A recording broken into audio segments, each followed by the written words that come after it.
Right, hello, hi. I don't know how often you visit my public blog, but these videos generally are made for my public blog, and if there's a video here, then there'll be a corresponding post on my public blog.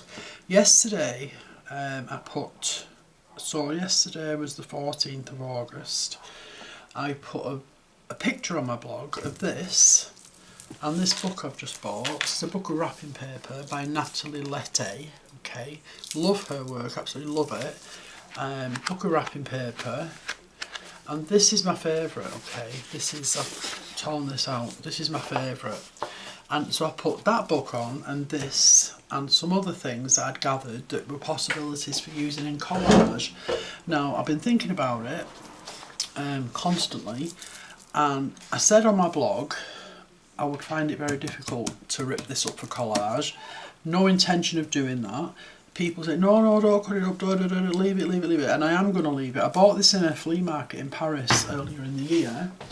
They said print it and then rip that up, and that's also something I could do.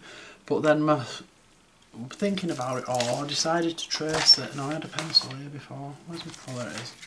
So I decided trace sections of it. Okay, so I'm tracing the back of this little girl. Okay, let me find my tracing paper because it fell on the floor.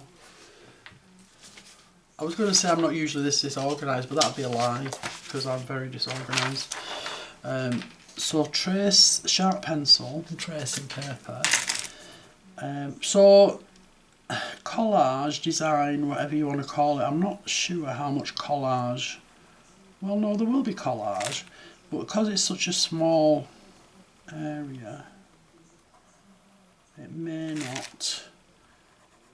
It's not going to be like a big sheet of collage because she's only little, and I already know what I'm going to do anyway, so I'll share that with you in a second. Now the back I'm doing is because it's easier to work with, and I'm all for making life easier. Okay.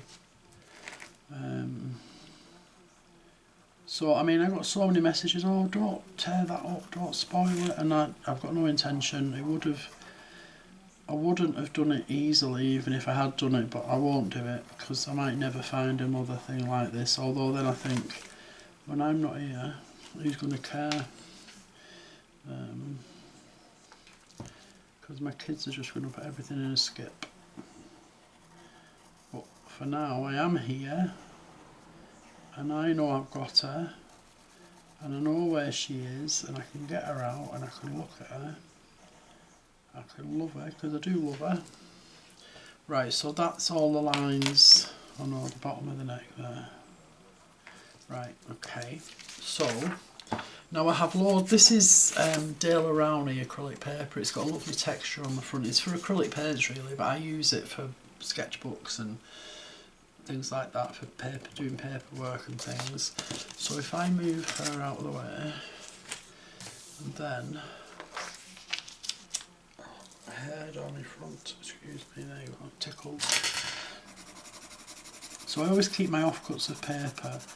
I cut pages, I get A3 Daler Rowney acrylic paper pads, and I've cut them into various sizes for little pages for artist books and things, and I always keep the offcuts, and this is why. So I'm going to put her on there.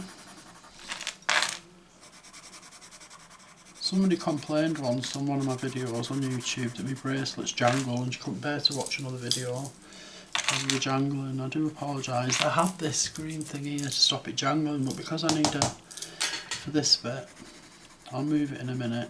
Just let me apologise.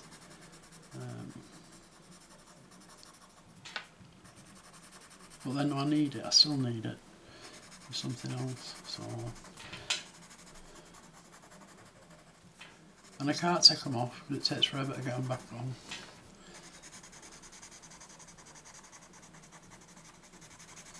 Right, so I'm going to have to give this little girl a name.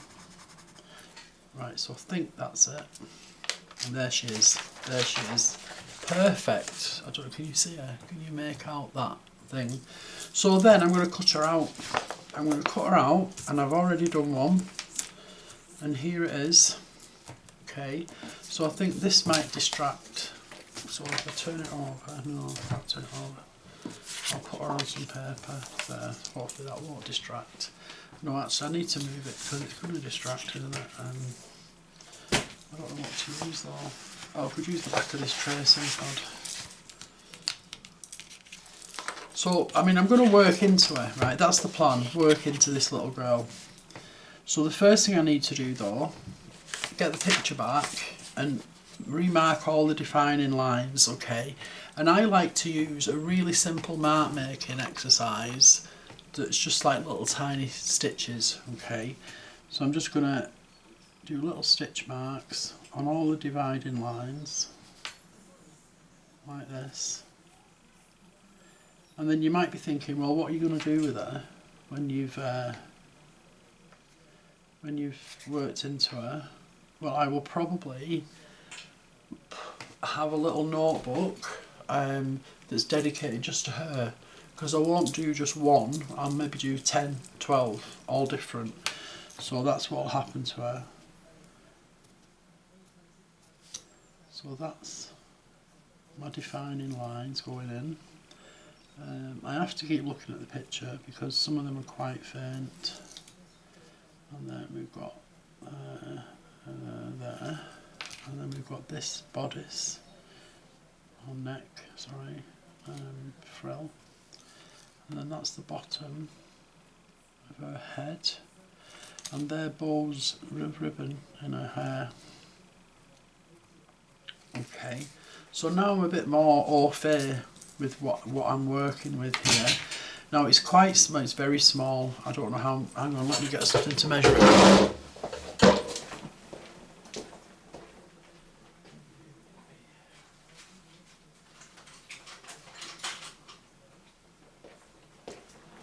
So it's very small, so I'm going to be limited, and I'm actually thinking what I might do going forward is work into her before I take her off the bigger piece, because she's going to get creased, isn't she? With the best will in the world. 3.5 inches, that's all she is. So I need tiny bits of paper if I'm going to collage in here. So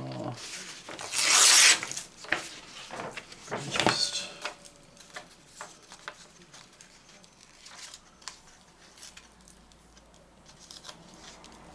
I mean, I could collage this into a dress. Little tiny bits like this. I think it needs to be brighter though. That's not bright enough.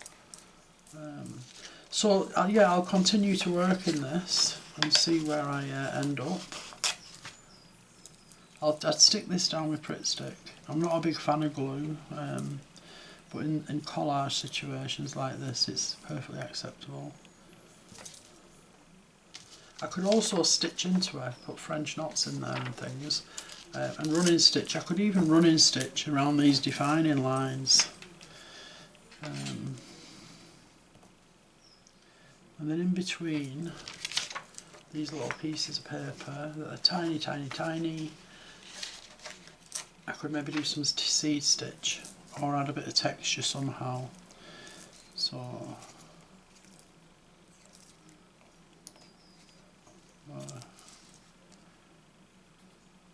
I mean, I could overlap, I could really go to town. I'm reluctant to put Pritt Stick on there yet because I don't want to get it all over my fingers, but I think I'm going to have to. Now this one is just a prototype, this one might not see the light of day again. Because like I say, I think I'm going to work on her when she's like that, on that big piece of paper, then cut her out afterwards. I can't even remember where these were now, but I'll just put them on anyway.